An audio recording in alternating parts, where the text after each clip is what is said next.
Western Cycle spin class with Paul Teichler, professional athlete.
Great. I don't really have a formal story, but I was trying to tell a story at the front. When I started training for triathlon when I was 10 years old, and I've always got a lot of mileage out of being inspired by the achievements of others. And one of my first heroes when I was a kid was Mark Tewksbury, who just won a couple of Olympic medals when I started swimming. And I had his book, and I met him once when I was quite young, probably 11, and got it signed. And eventually moved into triathlon and had other great heroes along the way, Lance Armstrong and Simon Whitfield, and basically every other athlete that I raced against. I always thought, this guy's so fast, this is going to be great. And I had kind of a neat experience to be able to meet them, meet my heroes, be peers with my heroes, and pretty often beat them. There's not too many athletes I haven't beaten on when they had a bad day. The only exceptions are usually the guys who drop out before the finish. And so anyway, I think that's one of the reason I think I got to the Olympics was, it's a combination of genetics and hard work and luck, but I think the key factor for me was inspiration. And I kind of had, a steady supply of heroes and role models come along, and have been able to be friends with a lot of them, and most of them. And probably the only one I haven't met is Lance Armstrong. It's kind of neat to have every athletic hero you've ever had, you've been able to meet them. So that was neat. And when we went to the Olympics, which was for me just a lifelong achievement, I was throughout my life put a lot on the line to get there. Other times it was kind of just going on in the background, but it was a goal I'd written down when I was 10, and I was pretty determined to stick through it. I quit swimming or quit sport once or twice because of injury, but always came back to it and kept going and was driven that way. And so when I finally qualified in Vancouver, I had to get a top 8 finish there to automatically make the team. Otherwise, it's just going to be a committee selection. And was having a great race. I was third out of the water, which was my best ever swim. Right up at the front on the bike, tried to get away a few times, but couldn't get away. And then hung on to the lead group for the run, other than Javier Gomez, who got away right at the beginning. And with a kilometer to go, we're coming into the sprint finish. And I think our group was kind of from 4th place to 12th, I think. We had a big group coming into the sprint. And I thought, I don't have to beat a couple people, and I'm going to do it. And I was hanging on for dear life already from the 2nd or 3rd kilometer. And as we kind of came into the final straight, I was, counting positions and still going all out. It didn't make a difference. And with about 100 meters to go, I passed somebody into 8th place. And I started, I did it, this is great. And then 30 meters before the line, a guy from France comes down the other side. And there was nothing I could do, I was going all out already. To be so close. And I mean, across the line, I didn't make it, I didn't achieve that goal. I needed a top 8. That's what it was on paper. And I missed it by, I think, 5 centimeters or something. In a 2-hour race. But I ended up making the team. It got a little political, and they named me as a domestique, which I would have been fine with. You know, that's what I wanted to do for the Athens Olympics. I got injured before and was nowhere near qualifying. And it's something I would have been happy to do if I'd been asked, but I just felt like I'd been stepped on, and it really sucked the inspiration out of me when I said, just so you know, you didn't qualify. You're a domestique, but we'll let you go as long as you do this. So I thought, 5 centimeters, you know, Simon was only maybe 2 meters ahead of me, or maybe a little more than that, 2 seconds ahead of me. Thought, that's crap. So it soured a little bit for me, because it was, and it always has been, just a childhood dream. You know, it was never business for me. It was just something I always needed to be inspired to do well at, and that really kind of deflated my balloon, which probably would have been deflated anyway, because I peaked in June to qualify, and I don't think I was going to have another peak. What did the domestique do? They didn't really have a good strategy for it, which is one of the reasons I was against it. Their idea was to, you know, ride at the front as hard as you can, and keep the pace high and waste your energy. But that's not really a good strategy. I don't think they, as an organization, really understand how to use the domestique and how to do it with small teams. You would be allowed to win. Yeah, what if you're feeling really good that day and you just felt like you wanted to go for it? Well, I would have been dead from wasting all my energy on bike. And that was what the strategy was. So, no, I wouldn't have been able to do. Well, I would have finished second last instead of last. And I just really didn't think it was going to make a difference. You know, I thought I'm going to sacrifice 16. I would have still had the experience of going, but it wouldn't have been what I've been dreaming of since I was 10 years old.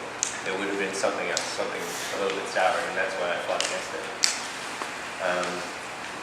But in the end, I got to run my own race, and it wasn't fabulous, but you know, and I knew it wasn't going to be. I was tired and burnt out before the race started, but I just wanted to go out and give it my best effort, and that's what was important to me. You know, my goal was to qualify since I was 10. I didn't ever want to win the Olympics. Even as a 10-year-old, I'd probably run the odds through my head and thought, that's not realistic, that's crazy. Somebody has to do it, I guess.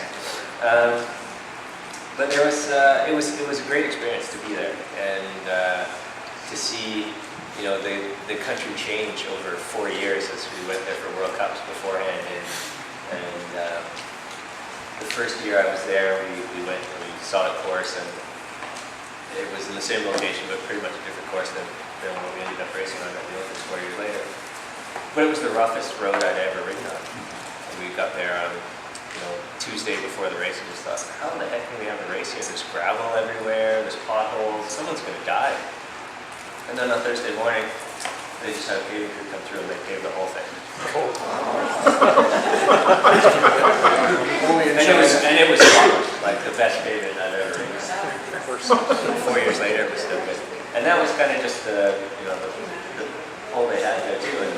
And then we were racing in a transition was in an amusement park close to the dam, but not right at the base of it. Because the base of the dam just goes straight to the water. There's no ground there, there's no platform. And I guess somebody then thought, oh, wouldn't it be nice if we could have people sitting on the dam? That would like be a natural grandstand. I think that would look nice. And so somebody came up with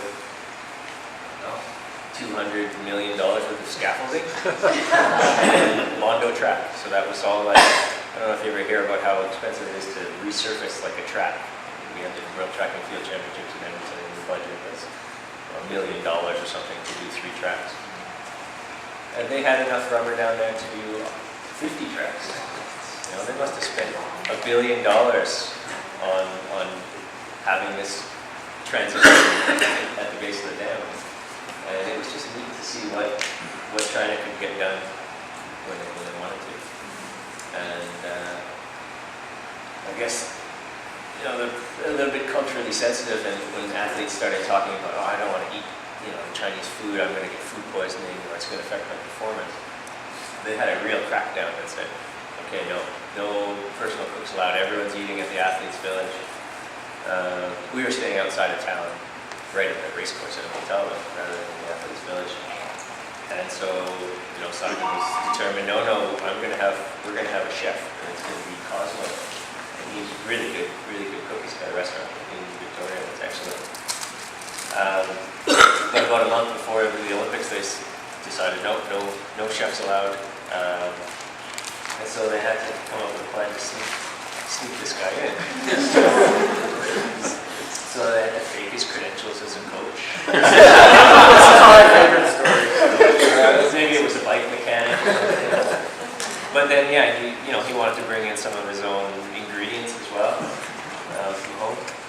And he wasn't allowed to, so he had to bring a bag full of bike tools. Bike together. And then shop for everything locally. Very impressive. He did a good job there. But the race itself was amazing. To stand on the start line, it was probably the most inspiring event of my life. To see the crowd there and the energy and the Olympic rings and to be lined up with all my heroes again. It wasn't the first time, but it was finally at the big show. And I had, I think, Simon to my left and maybe Gavin Docherty to my right. I don't remember, but an Olympic champion and a world champion on either side. And I just thought it was so neat to be in that company, and I thought, maybe even I can inspire somebody at home by being here. That was a really neat thought, because that was the first time I think it ever run through my mind that what I had accomplished might possibly pass on inspirations to others. And the whole race, I just, I was soaking it up the whole time. It was one of the greatest days of my life. How many were actually on the team team? 3 men and 3 women were on the team. Yeah, 8 countries can have up to 3 spots, and we've raced pretty hard, pretty consistently to make sure that we got 3 spots in the country. That's based off of the vote, right? So did you do the entire bike team? No, there was basically just Colin kind of on the front for about 2 laps until he got tired, and then a breakaway group got away, but nobody was able to. It was only 2 guys, I think, or 3 guys initially got together in front. But no one was able to chase them down because Colin was already spent from his 2 laps of going hard on the first lap. And the road just ended up being narrow. The other years, people weren't so enthusiastic to be at the front, I think. And so we were kind of long and spread out, and everyone was fairly relaxed. But for that whole race, we were riding barrier to barrier. There wasn't much room to pass. Everyone was nervous. It was a shock that nobody had bad practice. Just because there's so much on the line there. That was the first Olympic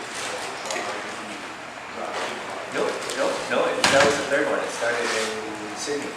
The IOC would not let the Olympics, or triathlon into the Olympics in the drafting format, because they just thought it was,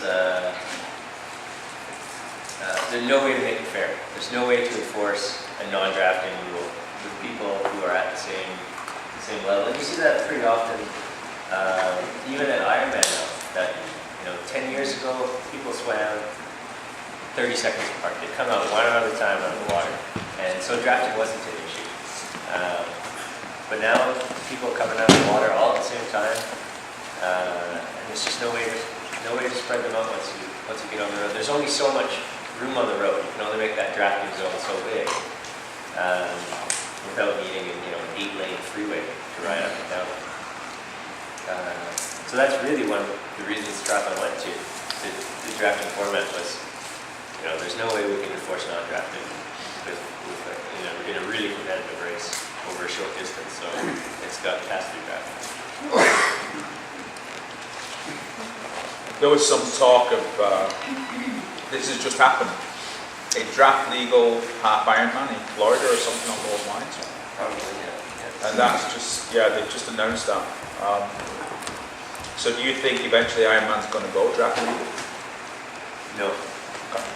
There's too much stigma on drafting. You know, people don't think it's a real race. So Ironman maybe could and should at some point, because you know, there's always guys who don't respect the rule, or who respect the rule but only to the, you know, the letter of the law. You know, say it's a 7-meter drafting zone, they're going to ride 7 meters in 1 centimeter, or less if there's no marshal now. You know, not every athlete out there wants to just go and put in their best and be honest about it. A lot of guys just want to win at whatever the cost and take the paycheck. So, but no, I'm fairly sure it won't. So Not unless the general public changes their opinion on it. But you know what, though, to be honest, the general public doesn't really, I'm not saying it doesn't know, it doesn't care. It's like, it's just not really an issue. No, We're brought up with it. I mean, they wouldn't make the professionals do something different than the age groupers. That's one of the reasons I think Ironman has been so successful. Yeah. It's because it's the same race, it's the same course. It's something that ITU struggles with, is the age groupers don't get to do the same thing as the professionals. It's a different style of racing. That's one of the reasons it hasn't been as popular. yeah, there's always that for us as age groupers. There's always the attraction that we are on the same course on the same day with the pros. And if you are a top age grouper, then you've got a very good chance that you're going to be passing pros, you know, who are having a bad day that day. You know, and, that I think has always been the one unifying part of our sport in general, because there's no other sport that really puts the pros and the age groupers together on the same course and the same conditions, and that makes it very successful. Yeah. And after the Olympic race, you know, I took my time off and didn't do much. I got an opportunity to carry the torch for the Vancouver Olympic Games. Down in Alberta, I got sent off to the town of Tabor, which is about an hour outside of Lethbridge, 3-hour drive from Calgary. I think, what the hell am I doing in this small town? It's famous for corn and potatoes.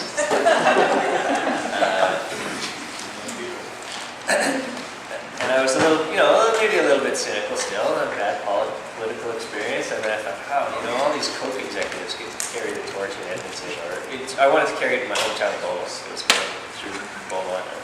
Definitely the only Olympian to be from Beaumont, but I didn't get the spot. I went to, you know, a lot of RBC executives and Coke executives and whoever else, which is fine.